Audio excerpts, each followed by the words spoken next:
Hello, welcome to Learn Anatomy of Dr. Vessel. And today we're looking at a very important topic, which is the processes of the scapula. And this will be our last part on our study on the scapula. Now, the scapula has three processes, which are the acromion process, the coracoid process, and the spinous process. Now, for the acromion process is that projection at right angle from the lateral end of the spinous process. The spinous process can be seen at the dorsal view of the scapula. This is the spinous process. So that projection that is at right angle from the lateral end of the spinous process is called the acromion process. The acromion process has the following parts. It has a tip, it has two borders and two surfaces. The two borders include the medial border and the lateral border that has muscle attachments, while the two surfaces include the superior surface and the inferior surface. For the superior surface is subcutaneous. It means that it does not have any muscle attachments, and when you palpate the acromion process, you can feel that bony prominence because there's no muscle attachment, while the inferior surface has a bursa, which is the subacromial bursa that reduces friction around that area. And the next thing is this mnemonic that can help you remember all you need to know about the acromion process. And this mnemonic is ACT of Deltoid. ACT of Deltoid. The letter A helps us remember the acromion angle. The acromion angle is found between the lateral border of the acromion process and the lateral border of the spine. So it is found between the lateral border of the acromion process and the lateral border of the spine.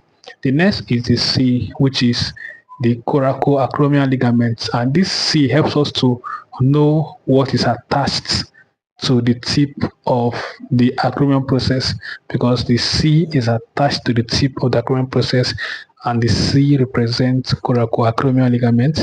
The next is the T, which is the trapezius muscle. The trapezius muscle has an insertion at the medial border of the acromion process. It has an insertion at the medial border of the acromion process. The next is the deltoid, and the deltoid has an origin at the lateral border of the acromion process. The deltoid have an origin at the lateral border of the acromion process. The next process we'll be talking about is the coracoid process. The coracoid process arises from the head of the scapula.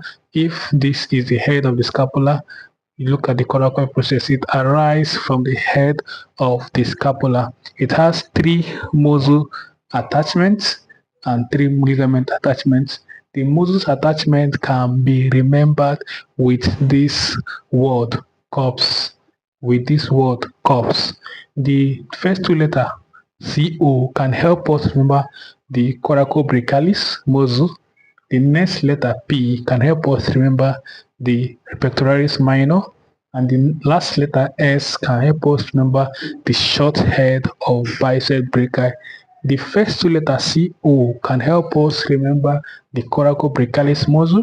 The next letter P can help us remember the pectoralis minor, and the last letter S can help us remember the short head of the bicep brachii.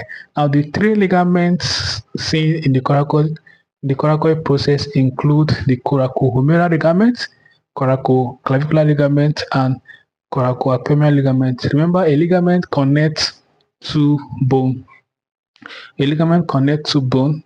Now, if the bones that is surrounding the coracoid process is connected to the coracoid process by this ligament. So, if this is the coracoid process,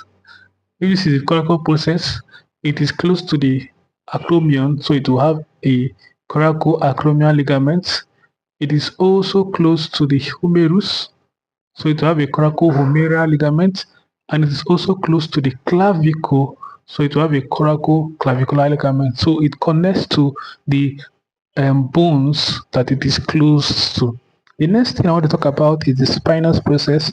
And the spinous process, as I said, can be seen when you view the scapula from behind, when you look at the dorsal view of the scapula. And the spinal process is that triangular shaft-like bony projection that is seen when you view the scapula from behind. It has two surfaces, which are the superior and the inferior surface, and it has three borders, which are the anterior, posterior, and lateral border. You must also take note of the supraglenoid notch, that's the lateral border of the spinous process, bound to form a filament that allow passage of the supraclavicular nerves and vessels from the supraspinous fossa to the infraspinous fossa. You must remember that the suprascapular nerves supply both content of the supraspinal fossa, which is the supraspinatus muscle, and the content of the fossa, which is the infraspinatus muscle. So it passes through the supraglenoid notch to be able to achieve this. It passes through the supraglenoid notch to be able to achieve this. We have come to the end of this section on these processes of the scapula. I hope you learned something new. Thank you for watching.